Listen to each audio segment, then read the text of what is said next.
Hello, welcome once again to the nice journey of learning good English. अब तक हमने have word को एक हेल्पिंग वर्ब की तरह हमने यूज़ किया था, मतलब have taken, has been given like से। तो अब हम इसको प्रधान क्रियापद के रूप में अब हम यूज़ करेंगे। मेन वर्ब have मीन्स ग्रसित करना, अपनाना, लेना या बिकम द ओनर, ये भी इसका मीनिंग लगता है। तो now I will give you how this is used. तो प्रेजेंट टेंस में अगर आई एंड वी इसके साथ में हैव यूज होता है, प्रेजेंट टेंस में ही शी इट है, मतलब एक वचन है, उसके लिए हैज़ यूज होता है, और पास्ट टेंस के लिए आपको हैड यूज होता है। तो देखिए अभी कैसे यूज करते हैं। He has 10 acres of land. उसने 10 एकड़ लैंड ग्रसित किया है। इसका मतलब वो उसका ओनर है, उसने प्राप्त कर ली है, दैट इज द मीनिंग। मगर कॉमन भाषा में हम इसे ऐसे कहते हैं, उसके पास 10 एकड़ लैंड है ना। She has a lot of jewelry. उसके पास बहुत सारे गहने हैं। India has a strong army. Bharat एक मजबूत सेना को अपनाया है। और अब आप गौर कीजिए, India is having a strong army, इसको यूज़ नहीं करना क्योंकि ये गलत इस्तेमाल है। We can't use like this. Fourth, fifth और सिक्स्थ सेंटेंसेस में आप देख रहे हैं कि हैज़ की जगह हैव यूज़ हुआ है।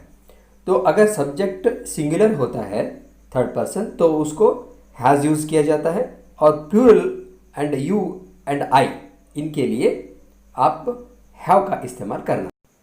We have a strong team, हमारे पास मजबूत टीम है। दे हैव 2 ऑप्शंस, उनके पास 2 विकल्प हैं। You have a good idea, तुम्हारे पास बहुत अच्छा आइडिया है। आई हैड पेरेंट्स, मेरे पास माँ बाप थे। इसका मतलब वो अभी गुजर गए हैं या कहीं और रहते हैं। आई हैड अ हाउस, मेरे पास एक घर था। इसका मतलब अब नहीं है, वो खो चुका हूं, दैट इज द मीनिंग। अगर आप बोलेंगे ही हैज़ अ हाउस, इसका मतलब अभी भी उसके पास एक घर है, उस घर का वो मालिक है, दैट इज द मीनिंग। कभी हम मुंह से पीते हैं या खाते हैं तो उधर भी हम हैव, हैज़, हैड का इस्तेमाल करते हैं। ऐसे इसलिए कि जो खाया हुआ चीज़ आपका शरीर का अंग बन जाता है, आप प्राप्त कर लेते हैं या ग्रसित कर लेते हैं। I had tea at 4 PM, मैंने शाम 4 बजे चाय ली थी। यहाँ 2 नेगेटिव सेंटेंसेस लिया है। I had no idea about this project, मुझे इस योजना के बारे में कुछ आइडिया नहीं था। We had no money to buy a house, घर खरीदने के लिए हमारे पास पैसा नहीं था। आई हैव नो ऑब्जेक्शन, मुझे कोई आपत्ति नहीं है। शी हैज़ नो चाइल्ड, उसके कोई बच्चे नहीं हैं। दे हैव नो ऑप्शन, उनके पास कोई विकल्प नहीं है। I have no money now, मेरे पास अब पैसे नहीं हैं। This bank has no lockers, इस बैंक के पास लॉकर्स नहीं है। अब आप सीखेंगे root word B E. Be ही रूट वर्ड का अर्थ होता है रह जाना।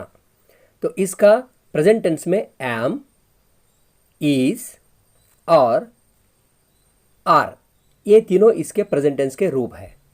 पास्ट टेंस में ये वाज, सिंगुलर के लिए वाज और प्लूरल के लिए वर इस्तेमाल होता है। तो ये सारे इसके रूप हैं, बीई फॉर्म्स बोलते हैं इन्हें। अभी ऑलरेडी आपने सीखा है, मगर इसको एक हेल्पिंग वर्ब की तरह हम यूज़ किए हैं उसमें। मतलब इज रनिंग, वाज गोइंग, इन्हें हम ऐसे अभी इसको इस्तेमाल कर रहे हैं जहां हम ये कहना चाहते हैं कि एक स्थिति है, एक आदमी है वो ऐसे है, वो डॉक्टर है या वो रॉबर है। तो और ये अच्छा है, ये बुरा है मतलब स्थिति।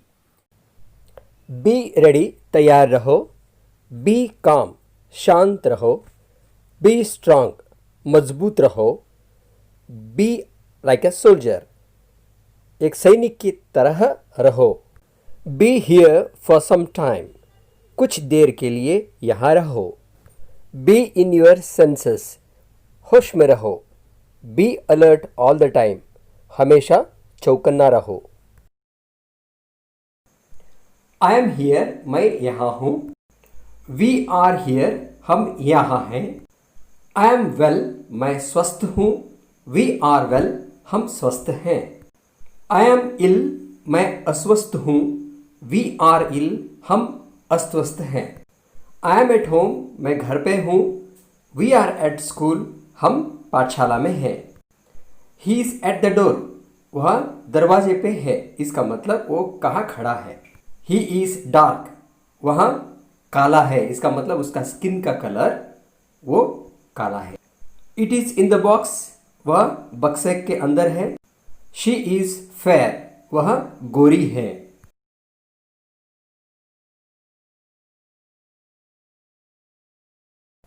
आई एम इन दिल्ली मैं दिल्ली में हूँ, we are at the stadium हम स्टेडियम में हैं, Rani is at the kitchen Rani रसोई में है, children were at the park बच्चे पार्क में थे, Rajesh was in trouble Rajesh मुसीबत में था, I was in the meeting मैं मीटिंग में था, he will be in the office at 10 AM वह सुबह 10 बजे दफ्तर में होगा, we will be there in time निर्धारित समय के अंदर हम वहाँ रहेंगे,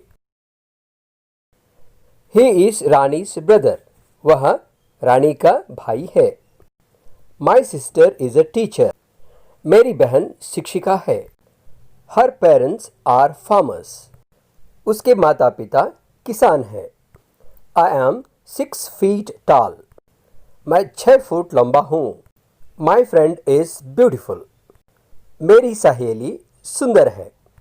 अगर इसे एक लड़का बोलता है तो वो ऐसे बोलेगा, my friend is handsome, Ravi is very sensitive Ravi बहुत सूक्ष्ममती है, this building is very old ये इमारत बहुत पुराना है, these girls are very wise ये लड़कियां बहुत होशियार है,